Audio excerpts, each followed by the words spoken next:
By ಬಂಗಾರಿ ಅತ್ತಿ ಹಾಡು ಕಲ್ಸೈತಲ್ಲ ಅದನ್ನ ಹಾಡೋನು. ಐ ಒಂದು ಎರಡು ಬಾಳೆಲೆ ಹರಡು, ಐ ಮೂರೋ ನಾಲ್ಕು ಅನ್ನ ಹಾಕು, ಐದೋ ಆರು ಬೇಳೆ ಸಾರು, ಐ ಏಳು ಎಂಟು ಪಲ್ಲೆ ಕದಂಟು, 9 10 ಊಟದ ಆಟ ಮುಗಿದಿತ್ತು. ಅನು ಯಾರು ಕಲ್ಸಾರ ನಿಮ್ಗೆ ಈ ಹಾಡು? ಅಪ್ಪಾಜಿ ನನಗ ಈ ಹಾಡ್ನ ಅತ್ತಿ ಕಲ್ಸಾಳ. ಈ ಕಲ್ಸಾಳ? ಗೌಡ್ರೆ ಬಾರ್ಪಾ ಒಳಗ. ಅನು ಅಭಯ್ ಒಳಗಾಡ್ ಹೋಗ್ರಿ. ಅಪ್ಪಾಜಿ. ರುದ್ರಪ್ಪನ ಬಾ ಒಳಗ. ಗೌಡ್ರ ನನಗ ಸಾಕಾಗಿ ಹೋಗೈತ್ರಿ, ಏನ್ ಅನ್ನದ ನೀವ ಬಗ್ಗೆ ಹರಿಸ್ಬೇಕು ನೋಡ್ರಿ. ರುದ್ರಪ್ಪ ಏನಾಗೈತ ಅಂತದ ಹೇಳ. ಬಾರ ನಿನ್ ಅವನ ಮಾತ್ಕೊಮ್ಮೆ ಗೌಡ್ರ ಮನೆಗೆ ಹೊಕ್ಕನಂತಿದಿ, ಈಗ ಗೌಡ್ರ ಮನಿ ಮಠ ಬಂದ್ರ ಒಳಗೆ ಯಾಕೆ ಬರುವಲ್ಲಿ? ಬಾ ಇವತ್ತ ಗೌಡ್ರ ಮುಂದ ಏನ್ ಅನ್ನೋದು ಇತ್ಯರ್ಥ ಆಗ್ಲಿ. ನಂದು ತಪ್ಪೈತೆ ಏನ ನಿಂದ ತಪ್ಪೈತೆ ಗೊತ್ತಾಕತಿ. ಗೌಡ್ರ ನನಗಂತೂ ಈ ಸಂಸಾರದ ಜಂಜಾಟ ಸಾಕಾಗಿ ಹೋಗೈತಿ. ರುದ್ರಪ್ಪ ಸಿಟ್ಟಿನ ಕೈಯಾಗ ಬುದ್ಧಿ ಕೊಟ್ರ ಏನು ಲಾಭ ಇಲ್ಲ, ಬರೀ ನಷ್ಟ. ಏನಾಗೈತೆ ಅನ್ನೋದು ಹೇಳ್ರಿ. ಪ್ರತಿ ಒಂದು ಸಮಸ್ಯೆಗೂ ಒಂದು ಪರಿಹಾರ ಇರ್ತತಿ. ಏನ ನೀವೇನಾಗೈತೆ ಅಂತ ಹೇಳಿದ್ರ ನಾ ಅದಕ್ಕ ಪರಿಹಾರ ಹೇಳ್ಬೋದು. ಗೌಡ್ರ ನಿಮ್ಗ ಗುರ್ತೈತಿ, ನಮ್ಮ ಅಪ್ಪನ ಹೊಟ್ಟಿಲೆ ನಾವೊಬ್ಬ ಮಗ ಒಬ್ಬತಿ ಮಗಳು. ನಮ್ಮ ಅಕ್ಕನ ಗಂಡ 6 ತಿಂಗಳಾತ ತೀರ್ಕೊಂಡ, ನಿಮ್ಗೂ ಗುರ್ತೈತಿ. ಹೌದು, ನಮ್ಮ ಅಕ್ಕಗ ಒಂದು ಹೆಣ್ಣು ಮಗಳೈತ್ರಿ. ಗಂಡನ ಮನ್ಯಾಗ ಅತ್ತಿ ಮಾವ ಕೊಡುವಂತ ಹಿಂಸೆ ತಾಳಾದ ಆ ಹುಡುಗಿ ಕರ್ಕೊಂಡು ನನ್ನ ಆಶ್ರಯ ಕೋರಿ ಬಂದಾಳ ನಮ್ಮಕ್ಕ. ಇಂಥ ಹೊತ್ನ್ಯಾಗ ಆಕಿನ ನನ್ನ ಮನ್ಯಾಗ ಇಟ್ಕೊಳ್ಳೋದು ನನ್ನ ಧರ್ಮ ಅಂತೇಳಿ ಮನ್ಯಾಗ ಇಟ್ಕೊಂಡೇನ್ರಿ. ಆದ್ರ ನನ್ನ ಹೆಂಡತಿ ದಿನ ಜಗಳ. ಒಂದೇ ಈ ಮನ್ಯಾಗ ನಿಮ್ಮ ಅಕ್ಕ ಇರ್ಬೇಕು, ಇಲ್ಲ ನಾ ಇರ್ಬೇಕು. ಇಂಥ ಪರಿಸ್ಥಿತಿ ಒಳಗ ನಮ್ಮ ಅಕ್ಕನ ಬಿಟ್ಕೊಡ್ಲೋ ಏನ್ ಈಕಿನ ಬಿಟ್ಕೊಡ್ಲೋ ತಿಳಿವಲ್ರಿ ಗೌಡ್ರ. ಎಂತ ಹುಚ್ಚು ಜನ ಗಂಡ ಹೆಂಡತಿ ಜೊತೆಲೇ ಅದಾರ. ಇದಕ್ಕಿಂತ ದೊಡ್ಡ ಸೌಭಾಗ್ಯ ಇನ್ನು ಏನ್ ಬೇಕ? ಅದೇನ ಅಂತಾರಲ್ಲ, ಕಡ್ಲಿದ್ದರ್ಗೆ ಹಲ್ಲಿರಂಗಿಲ್ಲಂತ, ಹಲ್ಲಿದ್ದರ್ಗೆ ಕಡ್ಲಿರಂಗಿಲ್ಲಂತ. ಸುಳ್ಳಲ್ಲ. ನಾವಿಬ್ರು ಗಂಡ ಹೆಂಡತಿ ಎಂದೂ ಒಂದು ದಿನ ಜಗಳ ಮಾಡಿಲ್ಲ, ಏನಿಲ್ಲ. ಇಬ್ಬರ ನಡುವೆ ಪ್ರೀತಿ ಬಿಟ್ರೆ ಬೇರೆ ಏನು ಇರ್ಲಿಲ್ಲ. ದೇವ್ರಂತ ಗಂಡನ ಜೊತೆ ಇರಾಕ ನನಗೆ ಆಯುಷ್ಯ ಕೊಡ್ಲಿಲ್ಲ ದೇವ್ರ. ಒಂದು ಸಣ್ಣ ವಿಷಯಕ್ಕ ಇಷ್ಟು ಜಗಳ ಮಾಡಿ ಇಬ್ರು ನಡುವೆ ಸಮಸ್ಯೆ ಮಾಡ್ಕೊಳ್ಳೋದು ಎದಕ್ ಬೇಕ? ದಿನಾ 10 ಸರಿ ಇದನ್ನ ಹೇಳ್ತೀನಿ ಗೌಡ್ರ. ನಮ್ಮ ಅಕ್ಕಗ ಆ ದೇವ್ರು ಅಂತ ಪರಿಸ್ಥಿತಿ ತಂದಾನ. ಅದಕ್ಕ ನನ್ನ ಮನೆಗೆ ಇವತ್ತು ಬಂದಾಳಕಿ. ಏನಾತ ಆಕಿನ ನಮ್ಮ ಅಕ್ಕ ಅಂತ ತಿಳ್ಕೊಬೇಡ, ನಮ್ಮ ತಮ್ಮ ಅಂತ ತಿಳ್ಕೊ ಅಂತ ಎಷ್ಟು ಅಂಗಲಾಚಿ ಬೇಡ್ಕೊಂಡ್ರು ಗೌಡ್ರ ಈಕಿ ಮಂಡತನ ಬಿಡವಲ್ರಿ. ಸಾಕಾಗಿ ನಿಮ್ಮಂತೇಳಿ ಬಂದೇನ್ರಿ ಗೌಡ್ರ, ನನಗಿದ್ರಾಗಿಂದ ಪಾರ್ ಮಾಡ್ರಿ. ಪಾಪ ರುದ್ರಪ್ಪ ಅಕ್ಕನ್ನು ಬಿಡಾಕ್ ಬರಂಗಿಲ್ಲ, ಇತ್ತಾಗ ಹೆಂಡತಿನೂ ಬಿಡಾಕ್ ಬರಂಗಿಲ್ಲ. ನಡಬರ್ಕ ಬಾಳ ನೋವು ಮಾಡ್ಕೊಂಡಾನ ಮನ್ಸಿಗೆ. ತಂಗಿ ನಿನ್ ಗಂಡ ರುದ್ರಪ್ಪ ಹೇಳೋದು ಖರೆ ಅನ್ಬಿ? ಹ್ಞೂನ್ರಿ ಗೌಡ್ರ, ಮೊದಲು ಅಂದ್ರಿ ನಾವು ಇಬ್ರು ಗಂಡ ಹೆಂಡತಿ ನಮ್ಮ ಮಕ್ಕಳು ಬಾರಿ ಚಂದ ಇದ್ವಿ. ಆದ್ರ ಯಾವಾಗ ಇವ್ರಕ್ಕ ಮನಿಗ್ ಬಂದಾಳ ಇವ್ರಿಗೆ ನನ್ನ ಮೇಲೆ ಮಕ್ಕಳ ಮೇಲೆ ಪ್ರೀತಿ ಕಡಿಮೆ ಆಗೈತ್ರಿ ಗೌಡ್ರ. ಮೊದಲಂದ್ರ ಎಷ್ಟು ಕಾಳಜಿ ಮಾಡ್ತಿದ್ರ, ಈಗ ಬರೇ ಅವ್ರ ಅಕ್ಕನ ಕಾಳಜಿ ಅವ್ರ ಅಕ್ಕನ ಮಗಳದು. ನಾವಂದ್ರ ಕಾಲನ್ ಕಸ ಆಗೈತಿ. ಅದಕ್ಕರಿ ಗೌಡ್ರ ನಾವು ಮೊದಲು ಹೆಂಗಿದ್ವಿ ಚಂದಗೆ ಹಂಗ ಇದ್ದು ಬಿಡ್ತೇವ್ರಿ. ಇವ್ರ ಅಕ್ಕನ ಜೀವನ ಆಕಿಗ್ ಬಿಟ್ಟಿದ್ದು, ಆಕಿನ್ ನೋಡ್ಕೊಂತ ನಮ್ ಜೀವನ ಮಾಡ್ಕೊಳಕ ನಾನ್ ತಯಾರಿಲ್ಲ. ರುದ್ರಪ್ಪಂದು ತಪ್ಪಿಲ್ಲಿದ್ರಾಗ, ಅಕ್ಕನ ಮೇಲಿನ ಪ್ರೀತಿಗೆ ಪಾಪ ಕಾಜಿ ಮಾಡ್ಯಾನ. ಈ ಜಗಳ ರಾಜನ ಗೌಡನ ಮುಂದೆ ಬಂದಿದ್ದ ಚೋಳನ ಆತ. ಇದ ನ್ಯಾವದ ಮೇಲೆ ಈ ಗಿರ್ಜಿನ ಮೊದ್ಲಾಕಿ ಗಂಡನ ಮನೆಗೆ ಅಟ್ಟಬೇಕ. ತಂಗಿ ನೀ ಹೇಳು ಮಾತನ್ನ ನಾ ಒಪ್ತೇನಿ, ಆದ್ರ ಒಂದು ನಿಮಿಷ ವಿಚಾರ ಮಾಡು. ಈ ಪರಿಸ್ಥಿತಿ ಒಂದ್ ವೇಳೆ ನಿಮ್ಮ ಅಕ್ಕಾಗೋ ತಂಗಿಗೋ ಯಾರಿಗಾದ್ರೂ ನಿನ್ನ ಕಡೆ ಬಳಗಕ್ ಬಂದಿದ್ರ ಏನ್ ಮಾಡ್ತಿದ್ದಿ?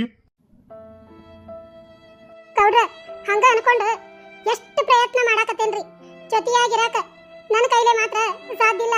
ಒಂದೊಂದ್ಸರಿ ಅಕ್ಕಿ ಕೂಟ ಎಲ್ಲೇ ಜಗಳ ಮಾಡಿ ಮನೆಯಿಂದ ಹೊರಗೆ ಹಾಕ್ತೀನೋ ಏನೋ ಅನ್ನುವಷ್ಟು ಸಿಟ್ಟು ಬಂದಿರ್ತೈತಿ. ಅದಕ್ಕರಿ ಗೌಡ್ರ ಕೆಟ್ಟ ಆಗೋಕ್ಕಿಂತ ಚಂದಿಗೆ ನಕ್ಕೊಂತ ಅಕ್ಕಿ ದಾರಿ ಅಕ್ಕಿಗೆ ನಮ್ಮ ದಾರಿ ನಮಗ ಮಾಡ್ಕೊಳ್ಳೋನು ಅಂತ ತಿಳಿಸಿ ಹೇಳಾಕತ್ರ ಈ ನನ್ನ ಗಂಡ ತಿಳ್ಕೊಳ್ಳೋದಿಲ್ಲ. ಬರೇ ನನ್ನ ಮೇಲೆ ಅಪವಾದ ಹೊರಸ್ತಾನ. ನಮ್ಮ ಅಕ್ಕ ಬಂದಿದ್ದಕ್ಕ ನಿನಗೆ ಸರಿ ಆಗವಲ್ದು, ನನ್ನ ಮಕ್ಕಳನ್ನ ಚಲೋ ನೋಡ್ತಿದ್ದಿ, ಅಕ್ಕನ ಮಗಳಿಗೆ ಚಂದಗೆ ನೋಡಂಗಿಲ್ಲ, ಅಕ್ಕಗ ಚಂದಗೆ ಊಟಕ್ಕೆ ಹಾಕಂಗಿಲ್ಲ.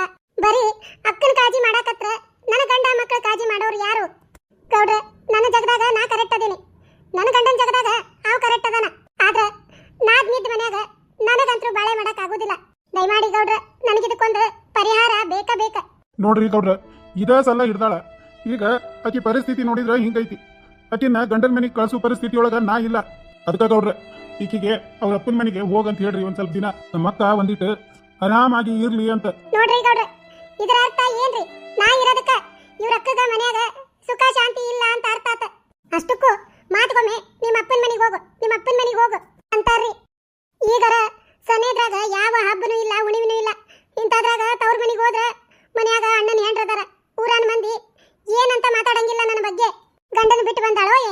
ಗಂಡನ ಜೊತೆ ನ್ಯಾಯ ಮಾಡಿ ಬಂದಾಳೋ ಏನೋ ಹಿಂಗ ನಾನಾ ತರ ಅಪಪ್ರಚಾರ ಮಾಡ್ತಾರ ನನ್ನ ಬಗ್ಗೆ ಕೊಟ್ಟೆ ಹಣ್ಣು ಕುಲಕ್ ಹೊರಗಂತಾರ ಈ ಗೌಡ್ರ ನಾ ಏನಾದ್ರು ನನ್ನ ಗಂಡನ ಮನ್ಯಾಗ ಇರಕಿ ನಾನು ನಮ್ಮ ಅಪ್ಪನ ಮನೆಗೆ ಹೋಗಕ್ಕೆಲ್ಲ ಎಲ್ಲಾರ ಮನ್ಯಾಗೂ ಒಂದೊಂದು ಸಮಸ್ಯೆ ಗೌಡ್ರ ಈಕಿ ತಾಳಕ್ಕ ನನಗ್ ಕುಣ್ಯಾಕ ಆಗುದಿಲ್ಲ ನಮ್ಮಪ್ಪ ಸಾಯೋ ಮುಂದ ಕೈ ಮೇಲೆ ಕೈ ಹಾಕಿಸ್ಕೊಂಡು ಭಾಷೆ ತಗೊಂಡು ಸತ್ತಾನ ಇನ್ನು ಮುಂದ ನಿಮ್ಮಕ್ಕ ನಿನ್ನ ಜವಾಬ್ದಾರಿ ಕರೆಯೋದು ಕಳ್ಸೋದು ಆಕಿ ಚಲೋ ಕೆಟ್ಟ ಎಲ್ಲ ನೀನ ನೋಡ್ಕೋಬೇಕ ತಂದಿ ಸ್ಥಾನದಾಗಿದ್ದು ಅಂತ ಹೇಳಿ ಭಾಷೆ ತಗೊಂಡಲ್ರಿ ಈಗ ನಾನು ಆಕಿನ ಇಂಥ ಪರಿಸ್ಥಿತಿಯೊಳಗ ಕೈ ಬಿಟ್ರ ಏನಾಕೈತಿ ಆಕಿಗೆ ಗಂಡರ ಇಲ್ಲ ಹಸ್ರಕ್ಕ ಸಣ್ಣ ಮಗಳು ಬೇರೆ ಗಂಡನ ಮನ್ಯಾಗ ಅತ್ತಿ ಹೊಡೆದು ಹೊರಗೆ ಹಾಕೋದಕ್ಕ ಆಕಿ ಹೊಡ್ತಾ ತಾಳ್ಲಾರ್ದ ನನ್ನ ಮನೆಗೆ ಬಂದಾಳ್ರಿ ಗೌಡ್ರ ಇಷ್ಟೆಲ್ಲ ಕೊಂಡುಕೊಂಡ ಮತ್ತ ಆ ನರಕಕ್ಕ ನಮ್ಮ ಅಕ್ಕನ್ನ ಹೆಂಗ್ ಕಳಿಸ್ಲಿರಿ ಗೌಡ್ರ ಹೇಳ್ರಿ.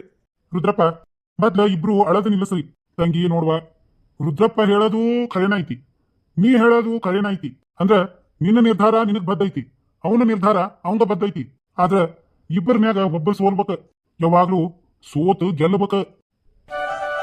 ತಾಳಿದವನು ಬಾಳಿಯಾನು ಅಂತಾರಲ್ಲ, ಸುಳ್ಳಲ್ವಾ ನಮ್ ಹಿರಿಯರ್ ಮಾಡಿದ್ದ. ಈಗ ಒಂದ್ ಕಲ್ಲಿಗೆ ಉಳಿ ಪೆಟ್ಟು ಹಾಕಿ ಮೂರ್ತಿ ಕಟ್ಟಿತಾರ. ಆ ಕಲ್ಲು ನನಗ್ ಬಾಳ್ ನೋವಾಕೈತಿ, ನನಗ ತಡ್ಕೊಳಕ್ ಆಗವಲ್ದು ಅಂತಂದ್ರ ಒಂದ್ ವೇಳೆ ಅದು ಮೂರ್ತಿಯಾಗಿ ಬದ್ಲಿ ಆಗಾಕ ಸಾಧ್ಯ ಇಲ್ಲ. ಯಾವಾಗ ಆ ಕಲ್ಲು ಎಲ್ಲಾ ಕಷ್ಟಗಳನ್ನ ಸಹಿಸಿ ಕಡೆಗೆ ಒಂದು ಸುಂದರ ಮೂರ್ತಿ ಹೆಂಗ್ ಆಕೇತಿ, ಹಂಗ ಬೇ ತಂಗಿ ಜೀವನ ಅಂದ್ರ. ತಂಗಿ ಜೀವನದಾಗ ಕಷ್ಟ ಸುಖ ಎಲ್ಲಾನು ಬರ್ತಾವ, ಎಲ್ಲಾನು ಸಮ ರೀತಿಯಾಗಿ ತಗೋಬೇಕ. ಅಷ್ಟ ಯಾಕ ತಂಗಿ, ಉಗಾದಿ ಹಬ್ಬಕ್ಕ ಬೇವು ಬೆಲ್ಲ, ಬೇವು ಇಸಾಬೆ, ಬೆಲ್ಲ ಸಿಹಿ. ಬೇವು ಬೆಲ್ಲಕ್ಕ ಬೇವಿನ ಹೂ ಹಾಕ್ತೇವಿ. ಇದ್ರ ಹಿಂದಿನ ಅರ್ಥ ಇಷ್ಟ, ಜೀವನದಾಗ ಸಿಹಿನೂ ಬರ್ತೈತಿ ಕಹಿನೂ ಬರ್ತೈತಿ, ಅಂದ್ರ ಸುಖಾನೂ ಇರ್ತೈತಿ ಜೊತೆಗೆ ದುಃಖನೂ ಬರ್ತೈತಿ. ಎರಡನ್ನೂ ಸಮಭಾವನೆಯಿಂದ ಸ್ವೀಕರಿಸ್ಬೇಕ. ಅಂದಾಗ ಜೀವನಕ್ಕ ಒಂದ್ ಅರ್ಥ. ರುದ್ರಪ್ಪ ನೀ ವಿಚಾರ ಮಾಡ, ನಿನ್ ಹೆಂಡತಿ ಮನಸ್ಸಿಗೆ ನೋವು ಮಾಡ್ಕೊಂಡ್ರ ನಿನಗದು ಒಳ್ಳೇದಾಗಲ್ಲ. ಹಂಗ ಬೇತಂಗಿ ನೀನ ಮನಸ್ಸಿಗೆ ಬೇಜಾರ್ ಮಾಡ್ಕೊಂಡು ಹಿಂಗ ಗಂಟು ಮುಖ ಹಾಕೊಂಡು ಮನಿ ಒಳಗಿದ್ರ ನಿನ್ ಗಂಟಗೂ ಅದು ಶ್ರೇಯಸ್ಸಲ್ಲ. ಅದಕ್ಕ ನಿಮ್ಮಿಬ್ಬರಿಗೆ 3 ದಿನ ಟೈಮ್ ಕೊಡ್ತೀನಿ. ಈ 3 ದಿನದೊಳಗ ನೀವು ಮನಿ ಒಳಗ ನಕ್ಕೊಂತ ಇರ್ಬೇಕ. ಒಟ್ಟ ಒಂದ್ ಈಟು ಜಗಳ ಮಾಡ್ದಂಗ 3 ದಿನ ಕಳೀರಿ. 4ನೇ ದಿನಕ್ಕ ನಮ್ಮ ಮನಿಗ್ ಬರ್ರಿ. ಅವಾಗ ರುದ್ರಪ್ಪ ನಿನಗ ನಿನ್ನ ಹೆಂಡತಿಗೆ ಇಬ್ಬರಿಗೆ ಪರಿಹಾರ ತಿಳಿಸ್ತೇನೆ. ಆಮೇಲೆ ನಿಮ್ಮ ಗಂಡ ಹೆಂಡತಿ ನಡುವ ಯಾವ್ದಾ ಭಿನ್ನಾಭಿಪ್ರಾಯ ಆಗ್ಲಿ ಜಗಳ ಆಗ್ಲಿ ಯಾವ್ದು ಇರಂಗಿಲ್ಲ. ಪೂಜಾರಿ ನೀವ್ ಹೇಳಿದ್ದ 100ಕ್ಕೊಂದು ಮಾತು, ಇದನ್ನ ಅರತುಕೊಂಡ ಬಾಳವನ ನಿಜವಾದ ಮನುಷ್ಯ. ಏನ್ ಮಾತಂಗಿ, ನಾ ಹೇಳಿದ್ದು ನಿನಗ ಒಪ್ಪಿಗೆ ಐತೇನ? ಮತ್ತ ಮನಿಗ್ ಹೋಗಿಂದ ರುದ್ರಪ್ಪನ ಕೂಟ ನ್ಯಾಯ ಮಾಡ್ಕೊಂತ ನಿಂದ್ರಬೇಡ. ಇಲ್ಲೇ ಏನ್ ಅನ್ನೋದು ಹೇಳ. ಗೌಡ್ರ ನೀವ್ ಹೇಳಿದ್ದಕ್ಕ ನನ್ನ ಒಪ್ಪಿಗೆ ಐತ್ರಿ. 3 ದಿನ ಚಂದಗೆನ ಇರ್ತೇವಿ. ಆಮೇಲೆ 3ನೇ ದಿನಕ್ಕೆ ಬಂದ್ವಿ ಅಂದ್ರ ನನಗ್ ಮಾತ್ರ ನೀವು ಪರಿಹಾರ ಕೊಡಾಕ ಬೇಕ್ರಿ. ಆತ್ ಬೇತಂಗಿ, ಹಂಗ ಮಾಡೋಣಂತ. 3 ದಿನದ ನಂತರ ಬರ್ರಿ, ನಿಮ್ಮ ಸಮಸ್ಯೆಕ್ಕ ಪರಿಹಾರ ಹೇಳ್ತೇನೆ. ಆತ್ರಿ ಗೌಡ್ರ, ಹಂಗ ಮಾಡ್ತೀವ್ರಿ. ನಾವಿನ್ ಬರ್ತೀವ್ರಿ. ಬರ್ತೇವ್ರಿ ಗೌಡ್ರ. ಆತ್ ರುದ್ರಪ್ಪ ತಂಗಿ ಹೋಗ್ ಬರ್ರಿವಾ. ಒಟ್ಟ 3 ದಿನದ ಮಠ ಜಗಳ ಅನ್ನೋದ ಇರಬಾರ್ದು. ಹ್ಞೂನ್ರಿ ಗೌಡ್ರ.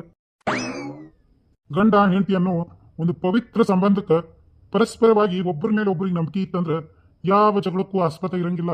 ಹೌದ್ರಿ, ನೀವು 1 ದಿನ ಜಗಳ ಮಾಡ್ಲಿಲ್ರಿ, ನೀವು 1 ದಿನ ನನಗ್ ಬೈಲಿಲ್ಲ. ಆದ್ರ ಆ ವಿಧಿ ಆಟಕ್ಕ ನಾವಿಬ್ರು ತಲೆ ಬಾಗ್ಲೇಬೇಕಾತ ರೀ. ನಾನಿಲ್ಲಂದ್ರೆ ಏನಾತ್ರಿ, ನನಗಿಂತನೂ ಒಳ್ಳೆ ಹುಡುಗಿ ಮಲ್ಲವ್ವ ನಿಮ್ಮ ನಸೀಬ್ದಾಗ ಅದಾಳ. ಅಕ್ಕಿ ಕೊಳ್ಳಿಗೆ 3 ಗಂಟೆ ಹಾಕಿ ನಿಮ್ಮ ಜೀವನನ ಉದ್ಧಾರ ಮಾಡ್ಕೊರಿ. ಇದ ಸರಿಯಾದ ಸಮಯ. ರಾಜನ್ ಗೌಡನ್ ತೆಲಿನ ಒಂದ್ ಸ್ವಲ್ಪ ಕೆಡಿಸ್ಬೇಕ. ಇವನ ತೆಲಿ ಹೆಂಗ ಕೆಟ್ಕೊಂತ ಹೊಕ್ಕತಿ, ಹಂಗಂಗ ನಮಗ್ ಲಾಭ ಹಾಕೋಂತ ಹೊಕ್ಕತಿ. ರಾಜನ್ ಗೌಡ ಹಾತಿ